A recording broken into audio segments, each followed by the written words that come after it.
Bonjour à tous, j'espère que vous allez bien. Je suis très content de vous retrouver ce matin pour qu'on puisse ensemble ouvrir la parole. J'espère que vous passez un bon moment de culte, que vous avez passé un bon moment de louange, que ça vous a poussé aussi à adorer notre Dieu. Et j'espère aussi que malgré le fait qu'on soit séparés et qu'on ne puisse pas se réunir, vous restez attachés les uns les autres en prenant des nouvelles. Et en tout cas, bienvenue chez nous. Et je suis très content et c'est un privilège pour moi ce matin de pouvoir aussi vous partager ce que j'ai pu apprendre au travers de la parole cette semaine. Imaginez pendant un instant que vous ayez un enfant qui commence des études supérieures et malheureusement la formation qu'il veut suivre, cette formation elle ne se trouve pas dans la ville où vous habitez actuellement. Ça implique que vous allez devoir l'emménager, lui trouver un appartement, lui trouver des affaires et tout ça, ça commence à vous inquiéter un peu. Vous lui trouvez un appartement, les jours et les semaines passent et le jour où il va devoir habiter dans cet appartement et dans cette ville approche. Et du coup, vous passez un peu de temps avec lui à lui parler de cette prochaine étape qui va impliquer pas mal de changements pour lui et pour vous-même en même temps. Vous lui donnez des conseils sur la gestion de son argent, sur la gestion de son temps, sur comment est-ce qu'il va pouvoir organiser son travail, sur les relations aussi qu'il va avoir en lui demandant de faire attention aussi aux fêtes étudiantes et au temps qu'il accorde à tout cela. Bref, vous essayez en fait de le préparer un maximum comme vous le pouvez, mais vous restez un petit peu inquiet et vous appréhendez ce temps-là. Le jour arrive où vous devez le laisser seul dans son appartement, la rentrée approche. Vous lui dites au revoir en le serrant dans les bras, mais vous auriez aimé tellement avoir plus de temps avec lui pour pouvoir lui donner encore plus de conseils, pour pouvoir le préparer davantage. Vous ne savez pas si lui est prêt et vous ne savez pas non plus si vous êtes prêt. Vous sortez de l'appartement, vous reprenez votre voiture, vous rentrez chez vous et vous êtes pensif. Vous espérez vraiment de tout votre cœur que votre enfant est prêt à franchir cette étape, que toutes les années d'éducation que vous avez passées à lui apprendre, à lui inculquer des bonnes valeurs, il va pouvoir les mettre en pratique dans sa vie maintenant qu'il sera un peu seul à prendre ces décisions-là, même si vous serez toujours là pour lui. Et vous espérez vraiment qu'il soit prêt à franchir cette nouvelle étape, à rentrer dans cette vie d'adulte, à rentrer dans cette vie aussi plus tard de vie active, de travail. Cette petite histoire, certains l'ont sûrement déjà vécue de manière différente, avec vos enfants ou en étant l'enfant, mais je trouve que ça représente assez bien ce que Paul devait ressentir au moment où il écrit sa lettre à l'église de Thessalonique. Il avait passé un certain temps avec eux, mais il avait dû les quitter brusquement à cause de la persécution des Juifs, qui faisait rage dans cette ville. Il n'a pas eu le temps de terminer sa formation et il est parti de cette ville. Et on a vu dans les chapitres précédents et avec les différentes personnes qui nous ont apporté le message que Paul était inquiet, il avait beaucoup d'appréhension sur la manière dont cette jeune église allait pouvoir vivre cette étape et notamment vivre et survivre à la persécution. Le sentiment d'inquiétude et d'appréhension que ce parent ressentait dans ma petite histoire, je pense que ça partait d'une bonne intention. Préparer ce jeune adulte à la prochaine étape de sa vie. Et je crois que Paul était animé d'un désir qui était proche de celui de ce parent que je décrivais. Il voulait ça pour les Thessaloniciens, il voulait les préparer aussi à une prochaine étape, mais ce n'était pas une étape de rentrer dans la vie active ou de rentrer dans la vie adulte. Je crois qu'il voulait les préparer au jour où ils allaient rencontrer notre Sauveur, Jésus. Et ce qu'on va découvrir ensemble ce matin, c'est que Paul nous encourage, il nous donne 3 encouragements, 3 conseils, afin que nous puissions nous aussi nous préparer à rencontrer Jésus-Christ. Je vous invite à ouvrir vos Bibles avec moi et à prendre le chapitre 3 de 1 Thessaloniciens. On va continuer notre série dans 1 Thessaloniciens et on va lire à partir du verset 9. Je vais lire dans la version Summer. Comment en réponse pourrions-nous assez remercier notre Dieu pour vous, pour toute la joie que vous nous donnez devant lui ? C'est pourquoi nuit et jour nous les demandons avec instance de nous accorder de vous revoir et de compléter ce qui manque à votre foi. Que Dieu notre Père lui-même et notre Seigneur Jésus aplanissent notre chemin jusqu'à vous. Que le Seigneur vous remplisse jusqu'à en déborder d'amour les uns pour les autres et envers tous les hommes, à l'exemple de l'amour que nous vous portons. Qu'il affermisse ainsi votre cœur pour que vous soyez saints et irréprochables devant Dieu notre Père, au jour où notre Seigneur Jésus-Christ viendra avec tous ses saints anges. Comme je vous l'ai dit, on va voir ensemble 3 conseils, 3 encouragements que Paul nous donne pour nous aider à nous préparer à rencontrer notre Sauveur Jésus-Christ. Et le premier conseil qu'il nous donne, c'est d'avoir une foi qui est grandissante, d'avoir une foi qui grandit.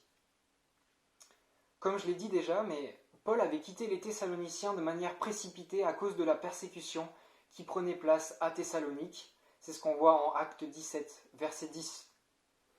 Cette persécution, elle a continué, elle ne s'est pas arrêtée lorsque l'apôtre Paul a quitté la ville de Thessalonique.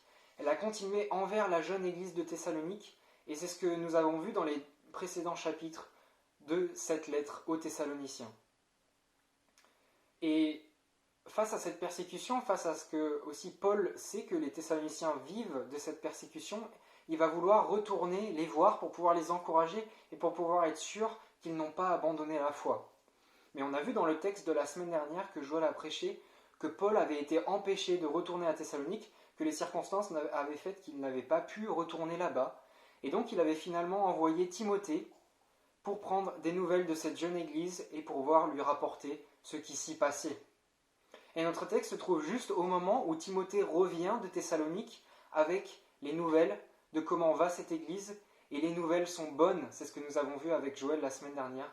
Les nouvelles sont bonnes parce que l'église tient ferme dans le Seigneur. C'est ce qu'on voit notamment au chapitre 3, verset 8. Et c'est en réponse à cette nouvelle, c'est face à cette nouvelle que Paul s'exprime au verset 9, je le relis avec vous. Comment en réponse pourrions-nous assez remercier notre Dieu pour vous, pour toute la joie que vous nous donnez devant lui? Ce qu'on voit ici, c'est que Paul est soulagé. Paul, c'est comme une bouffée d'air frais pour l'apôtre Paul. Il apprend que les Thessaloniciens ont tenu ferme dans la foi, que la persécution n'ont pas eu raison de leur foi, et alors il est soulagé, et il est même reconnaissant. Il est reconnaissant de savoir que les Thessaloniciens n'ont pas abandonné la foi. Il y a tellement de joie en lui, ça devait être tellement quelque chose qui lui tenait dans le cœur, qui le prenait aux tripes, qu'il dit même qu'il ne sait pas comment exprimer à Dieu sa reconnaissance, qu'il n'a pas les mots pour dire merci à Dieu du fait que Dieu les ait préservés de se détourner de la foi. Et il y a quelque chose qui est intéressant à noter ici, c'est que le réflexe de Paul lorsqu'il reçoit cette nouvelle, c'est pas de se tourner vers lui-même, d'être reconnaissant envers son propre travail et d'être fier de son travail, mais c'est de tourner les yeux vers Dieu et de reconnaître que c'est grâce à Dieu que ces Thessaloniciens ont tenu ferme dans la foi. Il ne s'est pas dit que c'était parce qu'il leur avait donné des bons conseils, ou qu'il leur avait bien enseigné la doctrine, ou qu'il avait été un bon exemple pour eux. Non, ce qu'on apprend, c'est que Paul est reconnaissant à Dieu. Je voudrais revenir un petit peu sur ce terme de rester ferme dans la foi. Qu'est-ce que ça veut dire concrètement? Qu'est-ce que les Thessaloniciens ont fait? En fait, ce terme, de manière littérale, c'est un terme militaire qui désigne le fait de tenir les lignes malgré la pression de l'ennemi. Malgré les assauts de l'ennemi, malgré la pression, on ne perd pas de terrain et on tient bon. Et c'est exactement ce que les Thessaloniciens ont fait. Malgré la pression de la persécution, malgré la pression des Juifs, ils ont tenu bon, ils n'ont pas perdu de terrain.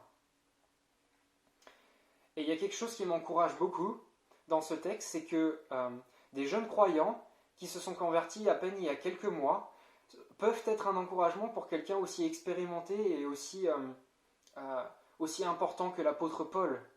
Ils ont tenu ferme dans la foi et ça a été un vrai encouragement pour l'apôtre Paul. Et je crois que parfois, la manière dont on va réagir à l'épreuve, la manière dont on va tenir bon ou pas dans l'épreuve, est aussi une manière d'être un encouragement pour les autres. Est aussi une manière d'être un exemple pour les autres. Vous savez, lorsque j'avais 17 ans, un de mes meilleurs amis a vécu une épreuve assez terrible. Sa maman a fait un AVC et elle est restée pendant des mois dans le coma. Et les médecins ne savaient pas si le pronostic vital était totalement engagé ou pas. Et c'était des mois terribles, l'angoisse de ne pas pouvoir faire le deuil parce qu'en même temps elle était là, mais en même temps ne pas savoir trop s'y attacher parce qu'on ne sait pas si elle allait revenir ou pas. Mon ami avait 20 ans et vraiment je ne peux pas imaginer l'angoisse que c'était pour lui jour après jour. Ce dont je me souviens quand je l'avais au téléphone par contre, c'est que c'est sa faculté à faire confiance à Dieu malgré tout ce qui se passait pour lui. Il me disait toujours, tu sais Quentin, je sais que Dieu est avec moi, et je sais qu'il agira d'une manière ou d'une autre. Et alors que j'étais seulement un jeune converti, ça faisait à peine 2 ans que j'étais converti, j'ai vu mon ami s'accrocher à Dieu de toutes ses forces. Même quand les circonstances faisaient tout pour qu'il rejette la faute sur Dieu, il soit en colère après Dieu, cet ami s'est accroché à Dieu de toutes ses forces, de tout son cœur, et a choisi de faire confiance. Et moi, ça m'a bouleversé, ça m'a appris une leçon vraiment importante, et je me suis dit, peu importe ce qui arrivera dans ma vie, j'espère pouvoir tenir ferme dans la foi et aussi être un encouragement pour d'autres qui pourront vivre des choses difficiles. Et je crois que c'est ce que les Thessaloniciens ont pu aussi être pour l'apôtre Paul, cet encouragement à tenir ferme dans la foi. Je l'ai déjà dit avant, mais Paul n'avait pas pu terminer la formation des Thessaloniciens, et je crois que c'est pour cela qu'il dit au verset 10 et 11 que nous allons relire ensemble. C'est pourquoi nuit et jour nous lui demandons avec instance de nous accorder, de vous revoir et de compléter ce qui manque à votre foi. Que Dieu notre Père lui-même et notre Seigneur Jésus aplanissent notre chemin jusqu'à vous. Et on voit dans ces versets le désir de Paul de vouloir retourner à Thessalonique une nouvelle fois pour finir ce qu'il a commencé. Il a tellement envie d'y retourner qu'il prie Dieu nuit et jour de pouvoir lui accorder de retourner là-bas. Mais il ne veut pas retourner juste pour passer du bon temps, il ne veut pas retourner juste pour voir des amis, il veut retourner pour, et je cite la fin du verset 10, pour compléter ce qui manque à leur foi. Alors je ne sais pas ce que ça vous évoque quand cette expression « compléter ce qui manque à votre foi », mais cette expression elle peut paraître assez étrange. Ces Thessaloniciens, cette église, ils avaient foi en Christ, ils étaient sauvés. Qu'est-ce qui pouvait manquer à leur foi? Comment est-ce que Paul pouvait compléter quelque chose qui manquait à leur foi? Je ne sais pas comment vous expliqueriez à quelqu'un qui vous pose la question « Qu'est-ce que c'est la foi ?» Comment est-ce que vous définiriez la foi? Mais j'ai l'impression que parfois dans nos milieux évangéliques, et en tout cas moi qui ai grandi dans une famille chrétienne, j'ai l'impression que la foi c'est parfois vu comme quelque chose d'assez abstrait, un peu mystique. Et le constat qu'on en fait, c'est souvent qu'on devrait en avoir un peu plus, mais qu'on ne sait pas vraiment de quoi on parle. Des fois, on a l'impression que ça veut dire qu'on devrait croire plus, ou croire de manière plus ferme, plus fort, croire plus. Mais je crois que ce n'est pas exactement de ça dont Paul parle. Il n'est pas en train de dire aux Thessaloniciens, je vais vous apprendre à croire plus, ou à croire davantage. Et pour m'appuyer là-dessus, je vais essayer de vous décrire ce que j'ai pu apprendre aussi au travers de ce message quand j'ai étudié le texte, notamment de comment on pouvait définir la foi. Et je vais m'appuyer sur un petit résumé que je vais faire, c'est mon propre résumé, mais d'un chapitre du livre de Wayne Grudem sur la théologie systématique. Dans ce livre, l'auteur nous dit que la foi, c'est tout d'abord connaître Dieu. C'est connaître les attributs de Dieu, connaître qui il est, connaître ce qu'il a fait, connaître la personne de Dieu. Mais la foi ne peut pas s'arrêter à simplement la connaissance intellectuelle, le fait de savoir qui est Dieu. Il faut aussi que ça fasse place à l'acceptation, à la confiance. Je connais que Dieu est amour, j'accepte le fait que ça soit vrai. Je l'accepte, je fais confiance dans ce qui est dit au travers de sa parole, dans ce que je connais de lui. Mais la foi ne peut pas s'arrêter simplement à la connaissance et à l'acceptation et à la confiance. Il faut que ça aille une étape plus loin, il faut encore faire un pas supplémentaire. La foi va alors venir impacter de manière personnelle, de manière concrète, par cette connaissance que j'ai, par cette acceptation que j'ai, ça va impacter la manière dont je vais agir, la manière dont je vais penser, la manière dont je vais voir les choses, et ça va être quelque chose de concret et de visible. Et donc vous voyez, la foi, c'est pas seulement croire, mais c'est connaître, c'est accepter et faire confiance, et c'est agir en conséquence. Pour vous expliquer tout ça un peu différemment, vous avez probablement une chaise qui se trouve tout près de vous. Regardez cette chaise. Vous connaissez probablement le fait que cette chaise est capable de supporter votre poids. Si vous avez besoin d'être convaincu et d'accepter ce fait-là, vous pouvez éventuellement demander à un physicien, ou si vous êtes vous-même physicien, de faire les calculs de force, celle qui agit sur vous par la gravité quand vous vous asseyez sur la chaise, et celle de la résistance de la chaise qui va du bas vers le haut. et le fait que ces deux forces se compensent parfaitement, qui ne fait que vous n'allez ni casser la chaise, ni sauter en l'air, lorsque vous allez vous asseoir sur cette chaise. Vous connaissez cela, vous connaissez ces faits-là, vous l'avez accepté, vous acceptez la démonstration éventuellement scientifique si vous en avez besoin. Mais tant que vous n'allez pas vous asseoir sur cette chaise, faire l'action de croire et d'agir en conséquence que la chaise va supporter votre poids, alors on ne peut pas dire que vous avez foi en cette chaise. Je sais, c'est un exemple un petit peu simpliste, un peu peut-être bateau, mais je crois que ça résume assez bien ce que je voulais vous transmettre. Et je crois ce que j'ai appris, en tout cas en étudiant ce texte, sur ce qu'était la foi. Ce que Paul est en train de dire ici, quand il dit qu'il veut compléter ce qui manque à leur foi, c'est que malgré le fait que les Thessaloniciens soient sauvés, malgré le fait qu'ils aient foi en Christ, Paul est en train de leur dire qu'il devait manquer certains éléments importants de la doctrine ou de la connaissance qu'ils devaient avoir de certains éléments. Et il devait aussi leur manquer de savoir comment mettre en pratique cette doctrine. C'est ce qu'on voit notamment dans la fin de la lettre, et ce que Paul va commencer à leur écrire aussi à partir du chapitre 4, notamment sur la résurrection des morts. La foi, c'est un processus de connaissance, de confiance, de dépendance et d'action qui continue tout au long de la vie du chrétien. On n'a pas la foi une fois pour toutes. La foi, ça se travaille, ça grandit, ça évolue au fur et à mesure des années de vie avec Dieu. Et je crois que Dieu utilise différentes choses pour travailler notre foi. Il utilise sa parole qui est vérité, pour qu'on apprenne à le connaître, pour qu'on apprenne à accepter ce qu'il nous dit. Il utilise aussi la prière, il utilise aussi son Église, et je crois que surtout il utilise aussi les épreuves, les moments difficiles de votre vie. Et c'est cette idée qu'on retrouve dans 1 Pierre 1 au chapitre 7. Ainsi, la valeur éprouvée de votre foi, beaucoup plus précieuse que l'or, qui est périssable et que l'on soumet pourtant à l'épreuve du feu, aura pour résultat la louange, la gloire et l'honneur lorsque Jésus apparaîtra. La valeur de votre foi est plus précieuse que l'or, c'est ce que nous dit ce verset. Et que la mise à l'épreuve de cette foi, elle aura pour résultat la louange, la gloire et l'honneur. Et ma prière pour vous et moi, c'est que cette foi soit travaillée et que la foi en l'œuvre de Christ nous mène jusqu'à lui. Paul nous encourage donc à avoir une foi grandissante qui va déboucher sur un amour qui déborde.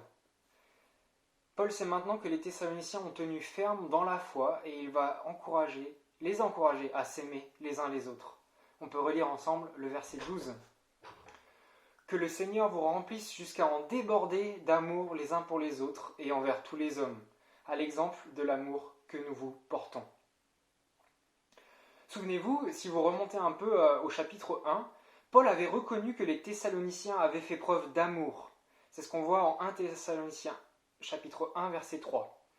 Et qu'ils étaient un exemple pour toute la Macédoine, toute la région qui entourait cette église. C'est ce qu'on voit au verset 7 du chapitre 1. Paul ne semble donc pas pointer à un manquement ou quelque chose que les Thessaloniciens n'étaient pas déjà en train de faire, mais il les encourage plutôt à continuer et à persévérer dans l'amour. Je crois qu'il est intéressant que vous notiez avec moi que Paul demande à Dieu de les remplir d'amour. Et il n'est pas en train de leur dire « puisez en vous-même de l'amour et utilisez cet amour pour les autres ».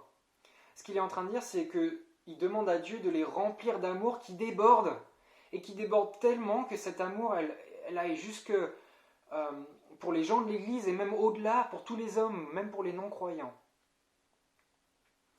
Tout à l'heure, nous avons vu qu'avoir foi en Dieu, c'était le connaître. Et je crois que si on connaît le Dieu de la Bible, si on lit l'Ancien et le Nouveau Testament, alors on pourra connaître un Dieu qui est rempli d'amour. Dieu est amour. Et si vous ne me croyez pas, on peut regarder ensemble 1 Jean au chapitre 4, verset 16. C'est exactement l'idée que Jean souligne ici. « Or nous avons connu l'amour que Dieu a pour nous et nous y avons cru. Dieu est amour. Et celui qui demeure dans l'amour demeure en Dieu, et Dieu demeure en lui. » Pour aimer les autres de manière inconditionnelle, pour aimer les autres comme Dieu me le demande, il faut que nous soyons remplis de l'amour qui vient de Dieu. Nous n'avons pas en nous-mêmes assez d'amour pour les autres. En tout cas, moi, dans mon cœur, je sens que souvent je suis à sec. J'ai besoin que Dieu me remplisse d'amour par son Saint-Esprit. J'ai besoin qu'il me montre comment aimer. J'ai besoin de revenir au pied de sa croix et de voir l'amour qu'il a pour moi pour que ça fasse naître en moi de l'amour pour les autres. Il y a une sorte de processus ici qui se met en place, même si c'est un processus qui est simplifié dans les mots que je vais dire, et ça se passe probablement assez différemment dans la vie, mais l'idée est là, et c'est pour simplifier, où il faudrait d'abord dans ce processus qu'on grandisse dans la foi, dans la connaissance qu'on est de Dieu. Et alors que je vais grandir dans la connaissance de Dieu, je vais grandir dans mon amour pour lui, parce que je vais apprendre et je vais découvrir une personne et quelqu'un d'extraordinaire. Et alors que je vais aimer Dieu davantage, je vais pouvoir aimer davantage les autres aussi, parce que Dieu les aime et qu'il va pouvoir me remplir de cet amour qu'il a lui pour les autres. On peut penser notamment à un des commandements que je trouve le plus difficile à appliquer dans la parole, c'est celui d'aimer ses ennemis. C'est quelque chose qui ne semble absolument pas naturel et le monde ne nous pousse absolument pas à faire cela. Mais lorsque je lis la Bible et que je commence à lire Matthieu à partir du chapitre 6, je tombe sur le sermon sur la montagne, Jésus qui enseigne, et dans cet enseignement, Jésus nous dit qu'on doit aimer nos ennemis. Lorsque je lis ça, j'ai donc pris connaissance de ce fait, et je peux vous dire qu'il va falloir peut-être, et dans ma vie ça a été le cas, un certain temps pour comprendre et accepter ce que Jésus était en train de me demander ici. Mais lorsque je vais accepter, je vais aussi donc essayer d'aimer mes ennemis parce que j'aime Dieu et que je veux lui faire plaisir et lui obéir. Et vous voyez, il faut d'abord connaître, il faut d'abord accepter, et ensuite je vais pouvoir agir, et là en l'occurrence je vais pouvoir aimer. Ça peut paraître un peu facile, voire même un peu abstrait d'être encouragé à aimer tous les êtres humains, à aimer tous les hommes, c'est ce que Paul nous dit ici au verset 12. Mais qu'est-ce que cela veut dire concrètement ? Et pour que les Thessaloniciens puissent comprendre ce que Paul est en train de leur expliquer, il leur dit, prenez exemple sur nous, nous vous avons montré comment aimer de façon concrète. C'est ce qu'il leur dit quand il leur dit à l'exemple de l'amour que nous vous portons à la fin du verset. Et je voudrais m'arrêter une seconde ici pour expliquer quelque chose, et j'espère que ça sera clair, mais Paul, il n'est pas en train de se vanter. Il n'est pas en train de se dire, regardez comment on vous a bien aimé. Regardez, on vous a aimé parfaitement. On le voit depuis le chapitre 1, dans ces 3 premiers chapitres, Paul est vraiment dans un rôle pastoral. Il est dans un rôle d'accompagnement de jeunes croyants d'une jeune église. Et je crois que tout comme un apprenti boulanger a besoin qu'on lui montre comment faire ses premières baguettes, qu'on lui montre les gestes qu'il a à faire, Paul et son équipe ont eu l'occasion aussi de montrer leur amour aux Thessaloniciens. Et ce que Paul veut expliquer ici, c'est, je vous encourage à avoir de l'amour les uns pour les autres, mais regardez, on vous a montré comment faire. Et je vais lister quelques éléments ici qui nous montrent comment Paul et son équipe ont fait preuve d'amour envers les Thessaloniciens. Vous pourrez reprendre ça tranquillement chez vous après ce temps ensemble. Au chapitre 2, on a vu au verset 8 que Paul et son équipe étaient prêts à donner leur vie pour les Thessaloniciens parce qu'ils leur étaient devenus chers, parce qu'ils les aimaient tellement. Ils ont témoigné de leur amour aussi parce qu'ils ont travaillé jour et nuit pour pouvoir annoncer l'évangile. C'est ce qu'on voit au verset 9 du chapitre 2. Ils ont aussi encouragé, réconforté, consolé les Thessaloniciens. C'est ce qu'on voit au verset 12 du chapitre 2. Ils témoignent leur amour aussi parce qu'ils prient jour et nuit pour pouvoir les revoir. C'est ce qu'on voit au chapitre 3 du verset 10. Et vous voyez, quand Paul dit « Ayez de l'amour les uns pour les autres », en prenant exemple sur l'amour qu'on a eu pour vous, il y a quelque chose qui résonne dans la tête des Thessaloniciens. Il y a des images, il y a des choses, ils ont vu Paul faire, ils ont vu l'équipe. Et du coup, ça évoque quelque chose en eux et ils savent vraiment de quoi Paul est en train de parler. Mais il y a peut-être une question que vous vous posez, et peut-être elle est légitime. Comment est-ce que Paul et son équipe savaient que c'était de cette manière-là qu'ils devaient aimer les Thessaloniciens ? Est-ce que Paul et son équipe étaient aussi les apprentis de quelqu'un ? On a dit que les Thessaloniciens devaient apprendre de Paul, mais de qui Paul apprenait ? Et cette réponse, on la trouve dans un autre livre, on la trouve dans 1 Corinthiens au chapitre 11, où Paul nous dit « Soyez mes imitateurs comme je le suis moi-même de Christ. Soyez mes imitateurs comme je le suis moi-même de Christ. » Paul est donc en train d'imiter Christ, il est en train d'essayer de reproduire ce que Christ a fait lorsqu'il était sur terre. Et encore une fois, pour nous aider à comprendre concrètement ce que ça veut dire d'être un imitateur de Christ, je voudrais lister quelques éléments qui nous montre à quel point Christ nous aimait et comment il l'a démontré quand il était sur cette terre.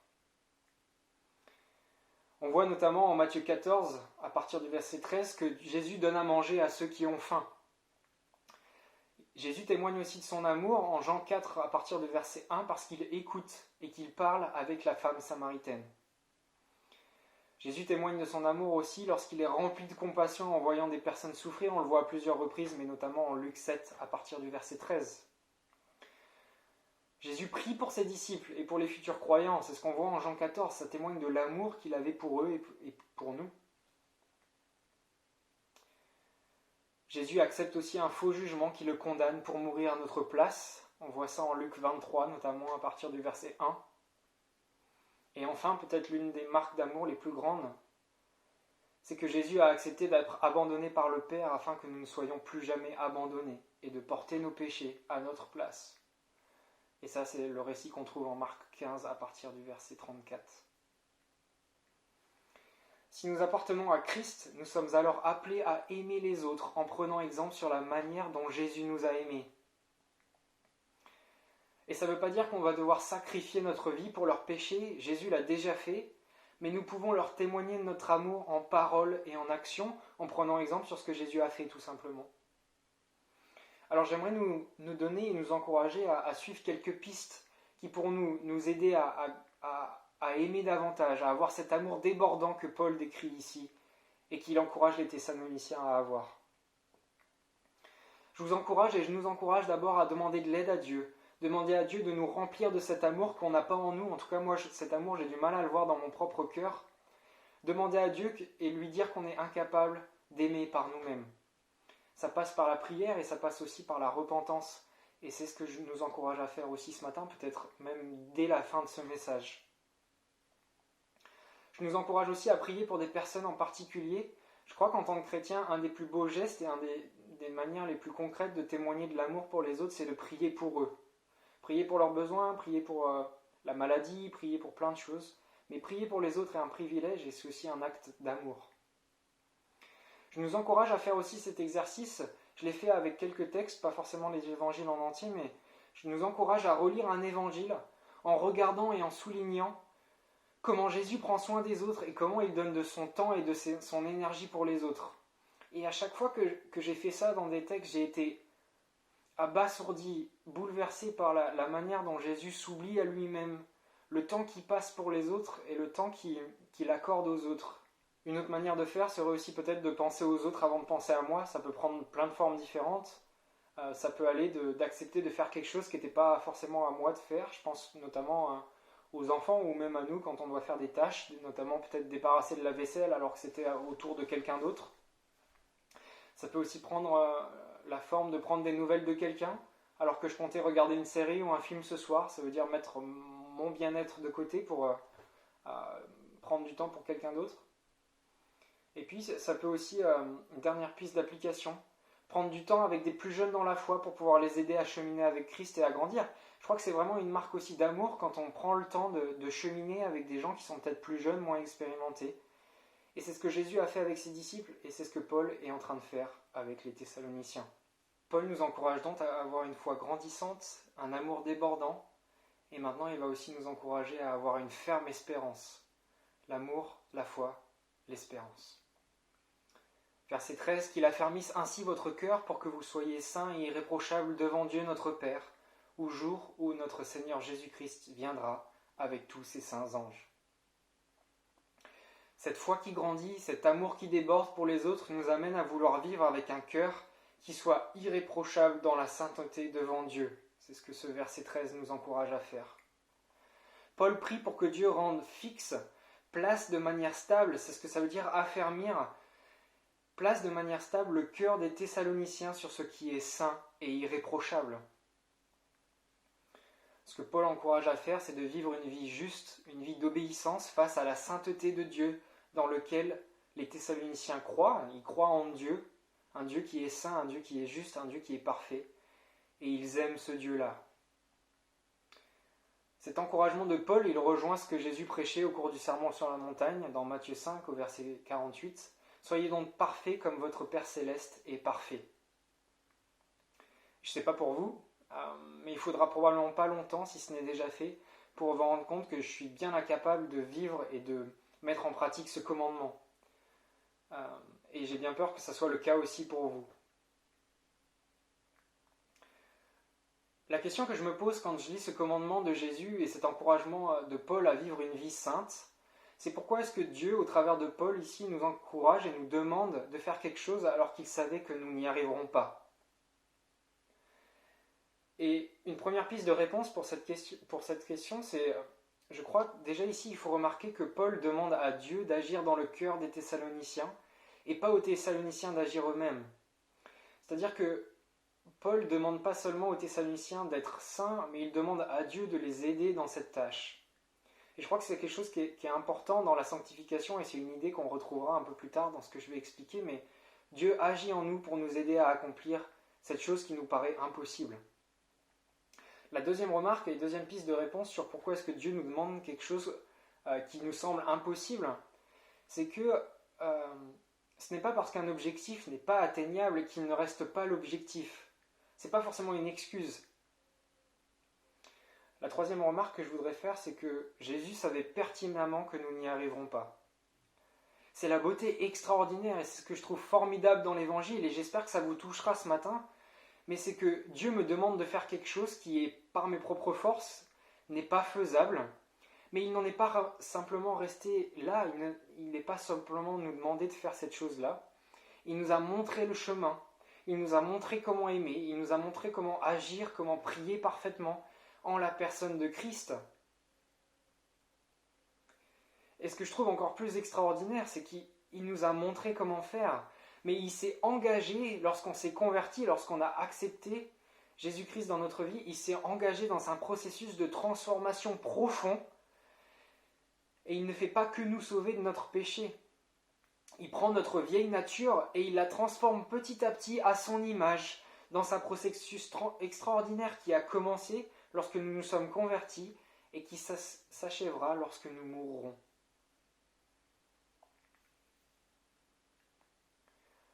Paul prie pour que les Thessaloniciens grandissent dans la sainteté, c'est-à-dire grandissent dans l'application de la loi et dans l'application de qui est Dieu et dans ce qu'il nous demande de faire, afin qu'ils se préparent pour le jour où notre Seigneur Jésus viendra avec tous ses saints anges. Qu'est-ce que ce jour évoque pour les Thessaloniciens et pour nous? Qu'est-ce que ça veut dire de nous préparer pour le jour où Christ reviendra? Déjà, ça veut dire, et ça nous confirme le fait que nous ressusciterons un jour et que nous serons pour toujours auprès de Dieu, auprès de Jésus. C'est aussi ce que la suite de la lettre va continuer à développer. Ça indique également le jour où nous serons complètement délivrés du péché, complètement délivrés de notre nature pécheresse. Et je peux vous dire que qu'est-ce que j'attends ce jour? J'espère que vous aussi vous attendez ce jour avec impatience, le jour où on n'a plus à lutter avec notre chair, plus à lutter avec notre colère, notre manque d'amour pour les autres. On sera saint à l'image de Christ. On sera délivré de notre nature pécheresse. Et ce jour sera un jour merveilleux. Et ce que j'aimerais vous inviter à faire aussi quand ce message sera terminé, c'est de relire 1 Corinthiens 15 à partir du verset 42 jusqu'au verset 58. On n'aura pas le temps ici de le lire en entier, mais j'aimerais juste lire les versets 51 à 53. Relisez ce texte merveilleux qui nous donne plein d'espérance et qui nous encourage aussi à aller de l'avant dans cette vie qui parfois est difficile. Voici, je vous dis un mystère, nous ne mourrons pas tous, mais tous nous serons transformés en un instant, en un clin d'œil au son de la dernière trompette. La trompette sonnera, alors les morts ressusciteront incorruptibles, et nous serons transformés. Il faut en effet que ce corps corruptible revête l'incorruptibilité et que ce corps mortel revête l'immortalité.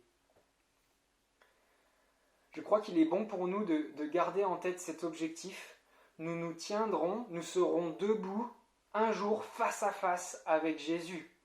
Jésus sera juste là, on pourra le voir. Et nous serons alors incorruptibles, c'est-à-dire sans tache, détachés de notre nature pécheresse, grâce à ce que Jésus a accompli à la croix. Et vous savez, vous et moi, on n'arrivera pas à la fin de la vie, même si on progresse dans la sainteté, même si on progresse dans la manière dont on obéit à Christ. Vous savez, vous et moi, qu'à la fin de la vie, à la fin de notre vie, on ne sera pas parfait. Peut-être les plus anciens parmi nous pourront vous le dire. Ils voient qu'il y a toujours quelque chose qui manque. Et je crois même que plus on avance dans la vie avec Dieu, plus on grandit dans notre foi et dans notre amour, plus on voit le fossé qui grandit entre ce que Dieu nous demande et ce que nous, on est capable de faire. Et je crois que c'est pour cela que Dieu nous a donné sa grâce lorsque nous dévions de ce but, lorsque nous ratons cet objectif de la sainteté. Cette grâce, elle vient alors nous entourer lorsque nous nous sentons tellement faibles face à notre péché. La grâce de Dieu, j'aime souvent le voir comme ça, elle est comme un filet de gymnaste qui nous rattrape lorsqu'on tombe et nous permet de nous relever et de nous repartir vers l'objectif. Une vie irréprochable avec une foi grandissante, un amour débordant dans l'espoir de rencontrer Christ. Tout cela n'est possible que par le sacrifice de Jésus et sa résurrection. Et c'est vraiment l'essentiel, c'est sur tout ce que je viens de dire ce matin se repose sur ce sacrifice, ce qui s'est passé à cette croix et après cette croix, lorsque le tombeau a été vide. Tout ça est l'élément essentiel dans ce que nous avons vu aujourd'hui, c'est ce qui nous donne de la foi, de l'amour et de l'espérance. Alors pour conclure, ce qui est marquant dans tout ce que nous avons vu depuis le début de cette lettre, c'est l'amour que Paul témoigne auprès des Thessaloniciens. Son désir profond est qu'ils puissent grandir spirituellement.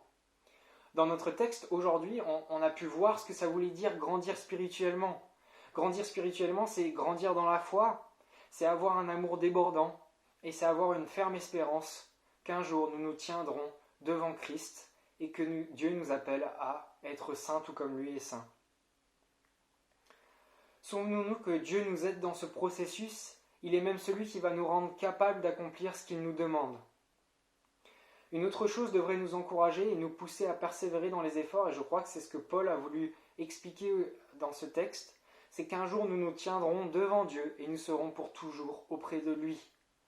Nous pourrons enfin voir de nos yeux, nous pourrons contempler toute la gloire de Christ, notre Sauveur, celui que nous aimons, celui que nous chérissons. Nicolas pourra sûrement vous le dire plus que moi, mais quand on court un marathon, ça aide énormément mentalement notamment de nous souvenir que la course aura une fin, qu'il nous reste quelques heures, quelques kilomètres à parcourir et qu'on peut jeter nos dernières forces dans la bataille parce qu'un jour cette course elle prendra fin.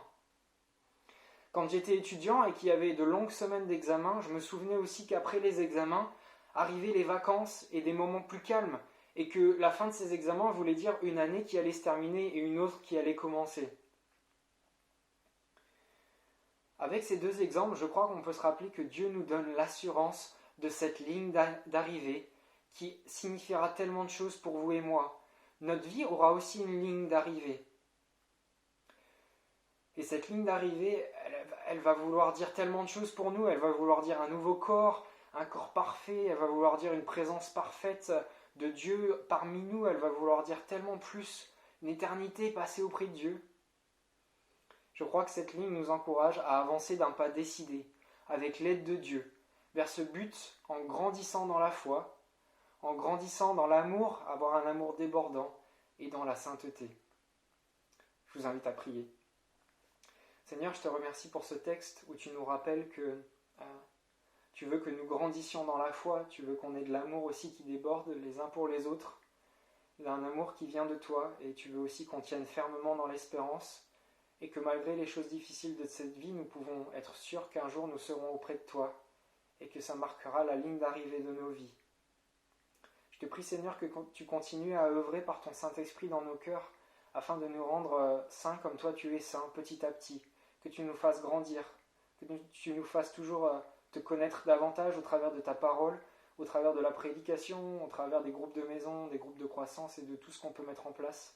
Révèle-toi à nous Seigneur au travers de toutes ces choses et aide-nous à vivre comme tu nous le demandes de vivre. Je te demande pardon parce que souvent je me rends compte que ce n'est pas le cas et je te prie de continuer à agir dans nos cœurs qui restent durs parfois et qui manquent d'amour. Je te prie pour chacun d'entre nous, Seigneur. Continue ton œuvre et amène-la jusqu'au bout. Mais je sais que tu le feras, tu nous l'as promis, Seigneur. Merci pour toutes ces choses, Père. Amen. Je vous souhaite en tout cas un très bon dimanche. Je vous remercie de m'avoir suivi jusque-là. J'espère que ça a pu être un encouragement pour vous et que vous allez pouvoir aussi passer du temps avec Dieu cette semaine et pouvoir être émerveillé par qui il est et par tout ce qu'il est. Je vous souhaite un bon dimanche. À très bientôt les amis.